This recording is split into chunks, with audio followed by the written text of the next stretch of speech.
Good evening, everybody. Welcome to Hangar Flying.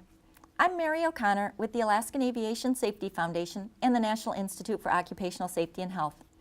Thank you to Alaska Public Media for their support, and thanks to our viewers for tuning in.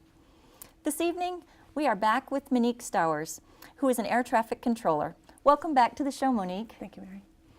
As we mentioned on our last show, Monique is currently an air traffic controller at Merrill Field Tower. Besides just controlling traffic, can you tell us what else you do in your job there? Oh, sure.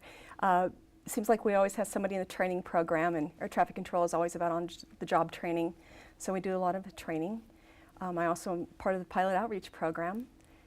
Sometimes I dabble in with some of the quality assurance work, and there's just so many opportunities. You should never be bored. Now, you've been a controller for some time, and you've had several different jobs, I understand. Can you tell us about the different controller positions that you've held? Well, I started air traffic control in 1989 at Anchorage Center, and I worked there. They had only two specialties, east and west. I was on the east side. I took a little break and spent 2 years in the quality assurance department. Went back to controlling airplanes there. In 2000, I moved to Anchorage Tower. I just really wanted to look out the windows and see the airplanes that I was talking to. I stayed there for 14 years, and last year, not ready to retire, but a little bit tired, I moved to Merrill Tower, and that's where I will retire. Is it a little bit slower pace at Merrill Tower? Oh, no.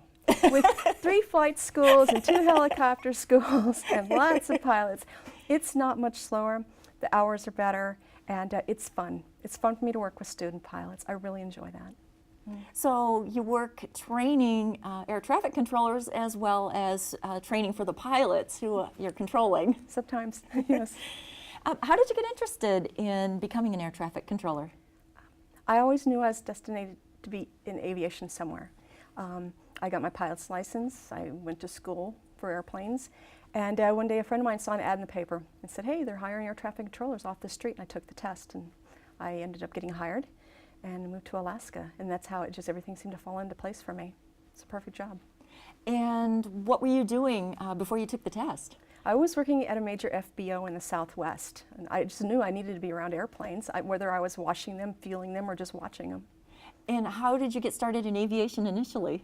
I'm not really sure. I think it was just that never-ending desire to be out at the airport, hanging on a fence, watching, looking up at the sky, wondering what those contrails were all about. Wow, and now you've got one of the best viewpoints watching those airplanes in Anchorage. I do. I have the best office space in the city. You mentioned that you're a pilot. Do you think that helps you as a controller? Oh, definitely. I can really empathize with those student pilots. I remember the first time I had to go to a tower-controlled airport to do my mandatory 3 takeoffs and landings. I was shaking. I was scared to death to talk to me. I empathize with them. I do. Yeah.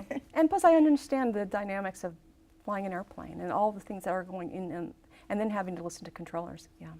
Oh, sure. It can be overwhelming. Sometimes, yeah.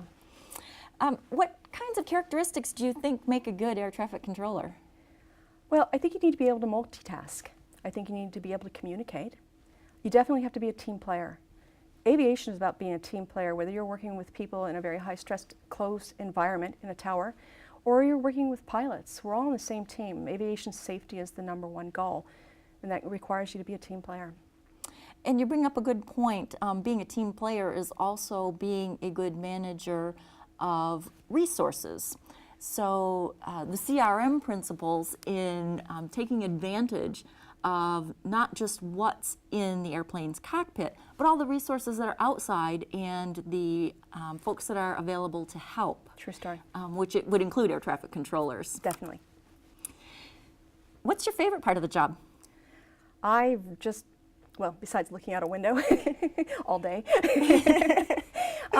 I just really enjoy that sense of accomplishment at the end of the day, whether I'm helping a VFR pilot to come back who might be disoriented, or I'm helping a student pilot, clearing them for takeoff on their first solo.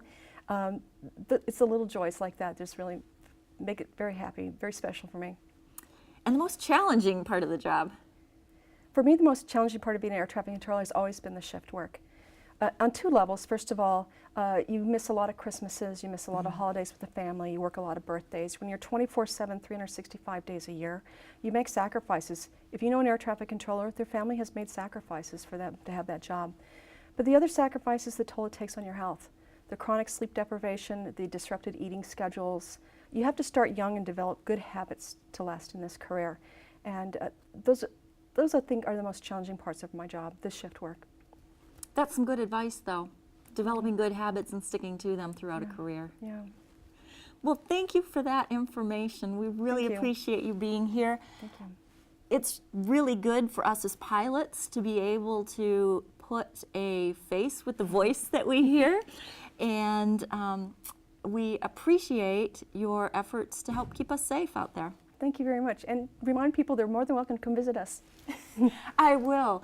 I think that's one of the greatest experiences pilots can have, understanding what goes on in an air traffic control tower, is to go up and visit. Yes, I encourage it. Well, thank you very much. you. Hopefully folks will take you up on that offer. Yes.